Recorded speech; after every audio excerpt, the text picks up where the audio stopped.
کانٹوں میں جو کھلتے ہیں شعلوں میں جو پلتے ہیں، کانٹوں میں جو کھلتے ہیں شعلوں میں جو پلتے ہیں، اور وہ پھول ہی گلشن کی تاریخ بدلتے ہیں۔ نہ یہاں گھاس اگتی ہے نہ یہاں پھول کھلتے ہیں، مگر یہاں کی سرزمین سے آسماں بھی جھک کے ملتے ہیں۔ بیٹھے ہوئے ہیں، یہ پیچھے کی طرف چلے جائے اور جو بڑے حضرات ہیں اٹھ کر کے یہاں آئے، ماحول بنا ہے۔ بھائی حضرات اکابر علماء کرام آپ کے جلسے کے اندر تشریف لا چکے بھی ہیں اور لا بھی رہے ہیں، اس لیے آپ سے ادب درخواست کا ماحول بنا ہے۔ بچے پیچھے کی طرف چلے جائیں، بڑے آگے کی طرف آ جائیں۔ آ جاؤ بھائی، یہ جو ادھر نوجوان بیٹھے ہوئے ہیں پنڈال میں آ جائیں۔ ماشاء اللہ بہت اچھا پنڈال سجایا ہوا آپ نے، اللہ آپ کی محنتوں کو کاوشوں کو قبول فرمائے۔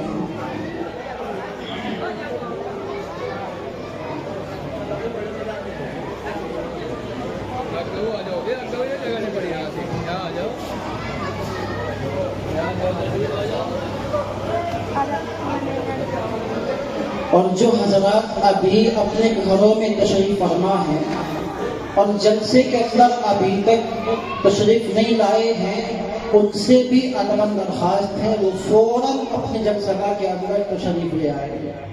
بھئی آپ کا جلسہ بالکل آخری مرحلے میں ہے، بالکل آخری مرحلے میں۔ انشاءاللہ علماء کرام موجود ہیں، ان کی گفتگو ہوگی اور پھر اس کے بعد دعا کے ذریعے دعا پر جلسے کا اختتام ہو جائے گا انشاءاللہ۔ اسی لیے میں آپ سے جو گھروں میں ابھی اپنے بیٹھے ہوئے ہیں وہ جلد از جلد اپنے کام سے، اپنی مشغولیت سے، اپنی مصروفیت سے فارغ ہو کر فوراً جلسہ کے اندر تشریف لے آئے۔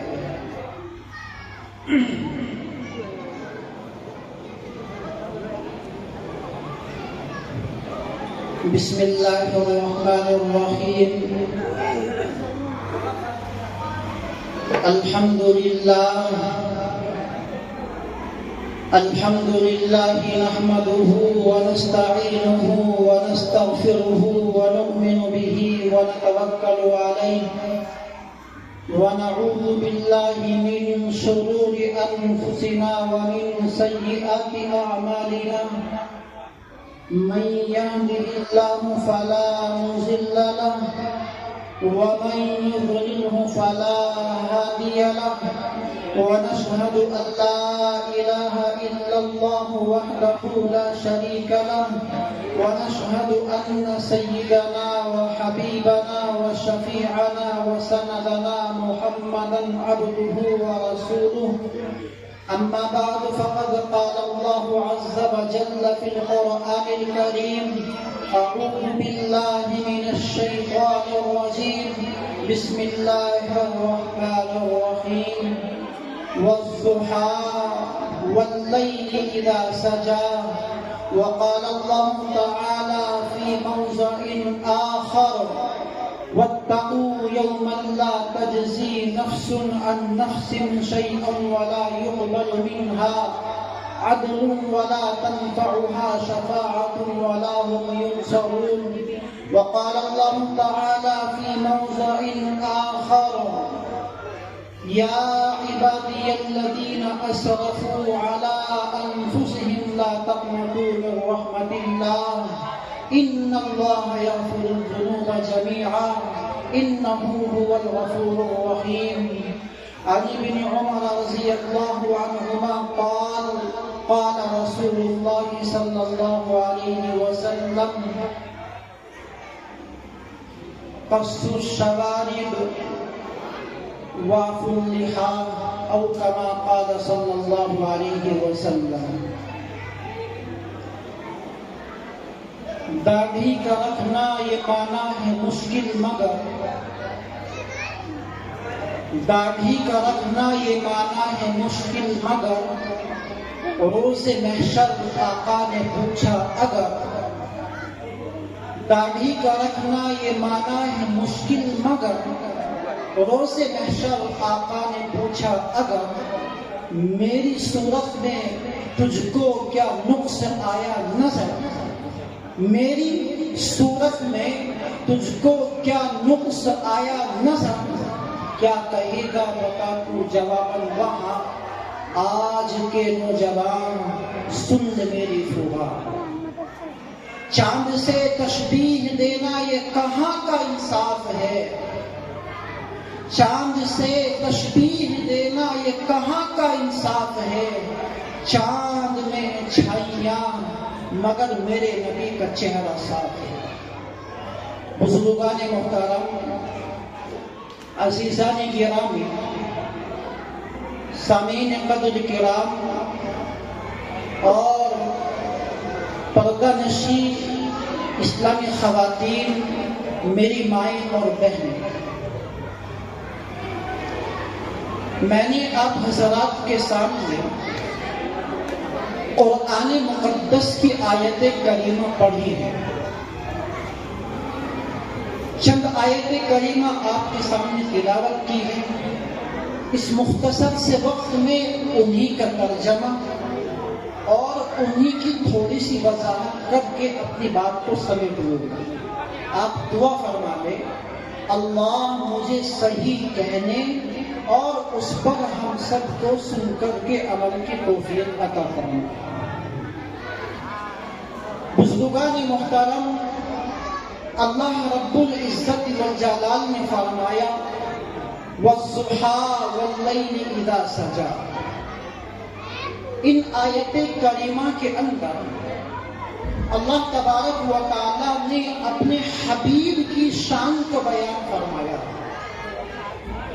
مگر میں آپ کو بتاتا چلوں کہ حضور کی ایک شان تو وہ ہے جس کو انبیاء بیان کرتے ہیں، جس کو صحابہ بیان کرتے ہیں، جس کو تابعین بیان کرتے ہیں، اور جس کو تابعین بیان کرتے ہیں، جس کو آج کے علماء بیان کرتے ہیں، محدثین بیان کرتے ہیں، مقررین بیان کرتے ہیں، شاعر اپنے الفاظوں میں بیان کرتا ہے، اور ایک حضور کی شان وہ ہے کہ جس کو خود عرش والا اپنی زبان مبارک سے بیان کرتا ہے۔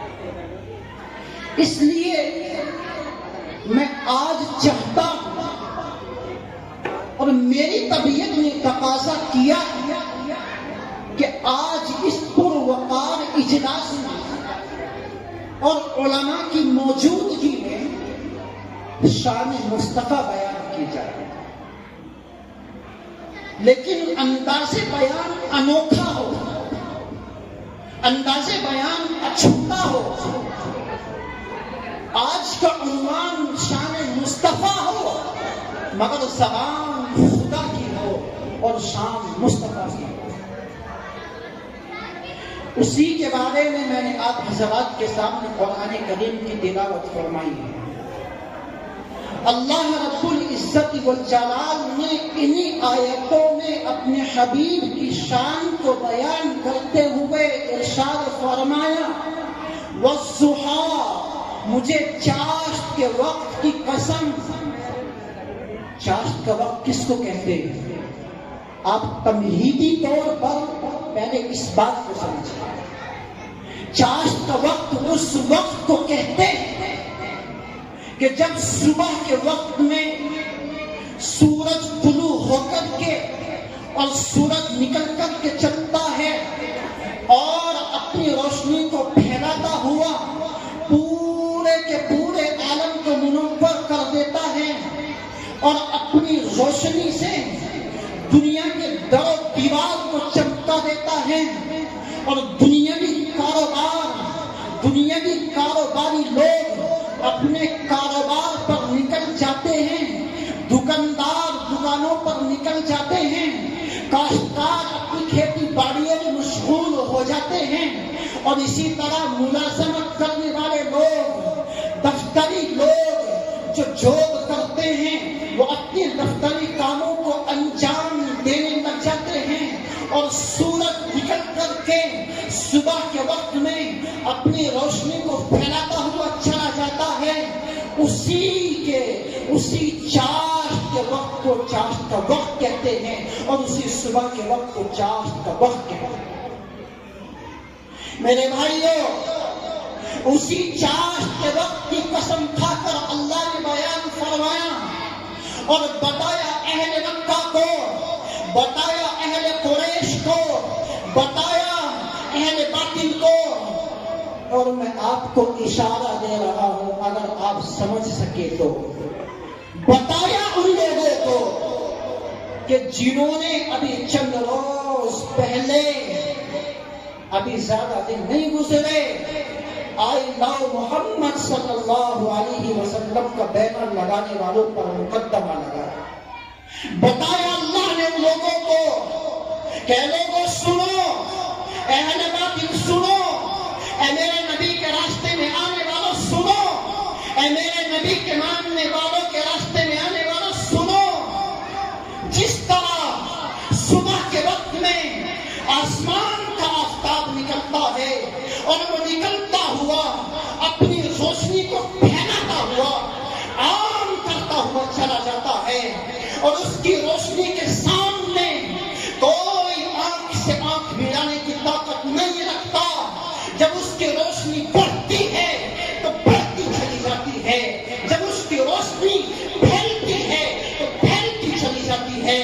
میرا اللہ کہتا ہے اسی طرح میرے محمد مصطفیٰ صلی اللہ علیہ وسلم کی نبوت کا آفتاب آج سے 1400 سال پہلے، 14 صدی پہلے طلوع ہو چکا ہے۔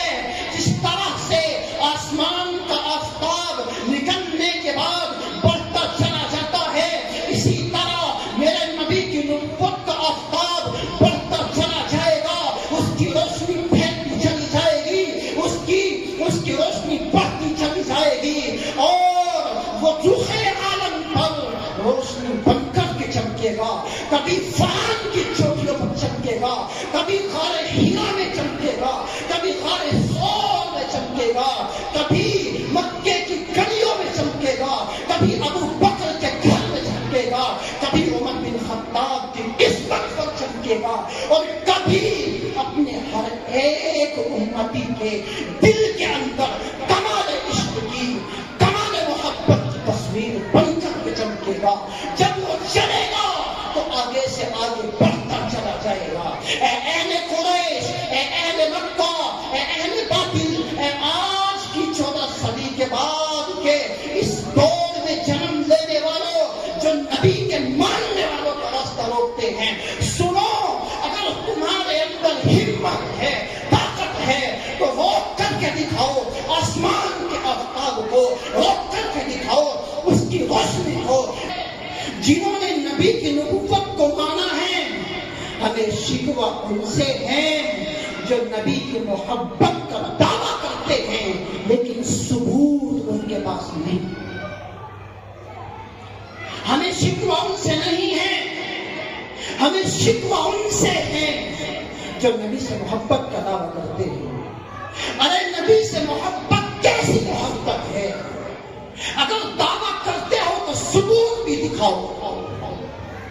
نبی سے محبت کا تقاضا تو یہ تھا کہ نبی کے لائے ہوئے دین کو، لائی ہوئی شریعت کو اپنے سینے سے لگایا جاتا، سینے سے چمٹایا جاتا۔ لیکن میرے بھائی ہمارا حال دیکھو، ہم نے آج اللہ کے لائے ہوئے، اللہ کے نبی کے لائے ہوئے دین کو پس پشت ڈال دیا۔ اور کون سے دین کو ڈالا؟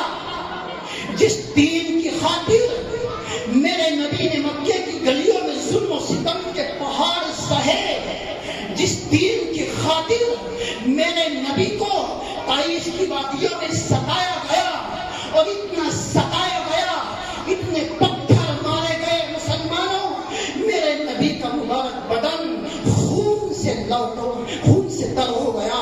اس نبی کو، جس نبی نے اس دین کی خاطر، جس دین کی خاطر میرے نبی نے، میرے بھائیوں، مکے کے اندر ظلم و ستم کے پہاڑ سہے ہیں، جس نبی نے اس دین کی خاطر اپنے دندان مبارک شہید کرائے ہیں، آج اس دین کو ہم نے اپنے پس پشت ڈال دیا۔ اب آپ یوں کہیں گے کہ حضرت ہم نے کہاں پس پشت ڈالا ہے؟ ہم نے کہاں دین کا جنازہ نکالا ہے؟ میرے بھائی ہم کہتے ہیں کہ دین کا جنازہ نکلا ہوا ہے، دین کا دیوالیہ نکلا ہوا ہے۔ ہمیں شکوہ ان سے نہیں ہے، ہمیں شکوہ ان سے ہیں جو یہ چکنے یہاں پر بیٹھے ہوئے ہیں، چہروں پر داڑھی نہیں ہے اور دعویٰ محبت کا کرتے ہیں نبی سے۔ یہ کیسی محبت ہے میرے بھائی؟ یہ دین کا جنازہ نکالنا نہیں تو کیا ہے؟ آئے ہفتے آئے دن جمعرات میں جمعے کے دن سیلون کے دکان پر لائن لگی ہوتی ہے، بال کاٹنے والے کی دکان پر لائن لگی ہوتی ہے، اور جا کر کے کہتے ہیں کہ صاحب ہمارا چہرہ، ہماری داڑھی، ہمارے بال فلاں ہیرو کی طرح بنا دیجئے، فلاں کھلاڑی کی طرح بنا دیجئے۔ جبکہ میرے نبی نے اسی دین کے متعلق، اسی سنت کے متعلق کہا تھا، مختلف عنوان سے کہا تھا، مختلف پیرائے سے کہا تھا، وعف اللحا قص الشوارب خالف المشرکین۔ اے لوگوں، مشرکوں کی مخالفت کرو، داڑھی کو بڑھاؤ، مونچھوں کو کترواؤ، داڑھی کو بڑھاؤ، مونچھوں کو کترواؤ، لیکن میرے بھائی ہم نے حضور کے فرمان کی پرواہ نہ کی۔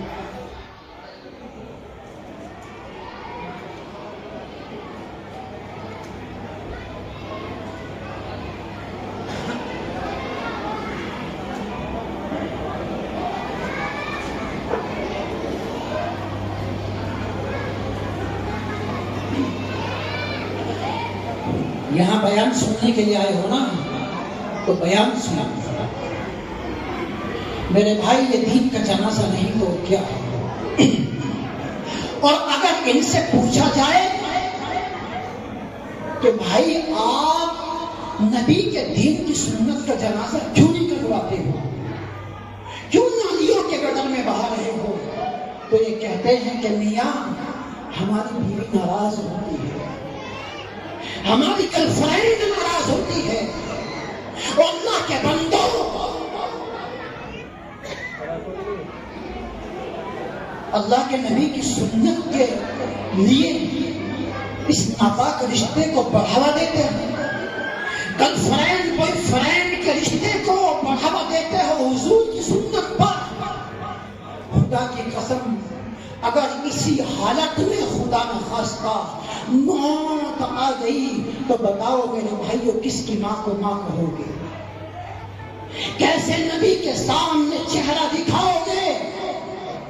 اگر نبی نے پوچھ لیا کہ کیا میرا چہرہ اتنا برا تھا کہ میرے چہرے کے سامنے فلاں ہیرو کا چہرہ تمہیں نظر آیا، تمہیں پسند آیا، فلاں کھلاڑی کا چہرہ تمہیں پسند آیا، کیا جواب دو گے میرے بھائیوں؟ اسی لیے کسی شاعر نے تڑپ کر کے کہا تھا کہ داڑھی کا رکھنا یہ معنی ہے مشکل مگر روز محشر۔ آقا نے پوچھا اگر میری صورت میں کیا نقص آیا تجھ کو نظر، کیا کہے گا جواباً بتا تو وہاں، آج کے نوجوان سن لے میری فریاد۔ اس لیے میرے بھائی حضور کی سنتوں کا جنازہ نکالنے سے باز ہے۔ کم از کم اپنے حبیب کے دین کو اور کہیں نہیں، کم از کم اپنے وجود پر نافذ کیجیے، اپنے وجود پر نافذ کیجیے۔ پیر کے ناخن سے لے کر سر کے بال تک ہمارے پورے کے پورے وجود پر حضور کا دین جھلکتا ہوا نظر آتا ہے۔ کریں گے انشاءاللہ، یہ جذبہ ہے مسلمان۔ اللہ کے بندوں کم از کم ارادے میں ہاتھ تو اٹھا دیا کریں گے انشاءاللہ۔ اللہ مجھے بھی ہم سب کو جو اللہ نے باتیں کہلوائی ہے، مختصر سبق تھا جو باتیں کہلوائی ہے، اس گناہگار زبان سے ٹوٹی پھوٹی سے سی باتیں، بکھری سی باتیں، ڈھنگی سی باتیں علماء کرام کی موجودگی میں اللہ مجھے بھی ہم سب کو ان سب پر عمل کی توفیق عطا فرمائے۔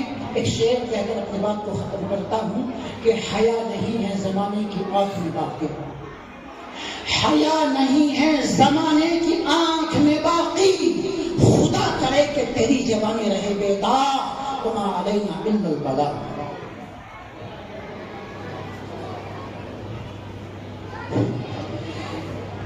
دیکھیے حضرت والا کا ہم تہہ دل سے شکریہ ادا کرتے ہیں۔ یقیناً حضرت والا نے بڑی خوبصورت بات، بڑی قیمتی باتیں ہمارے سامنے پیش کی ہیں۔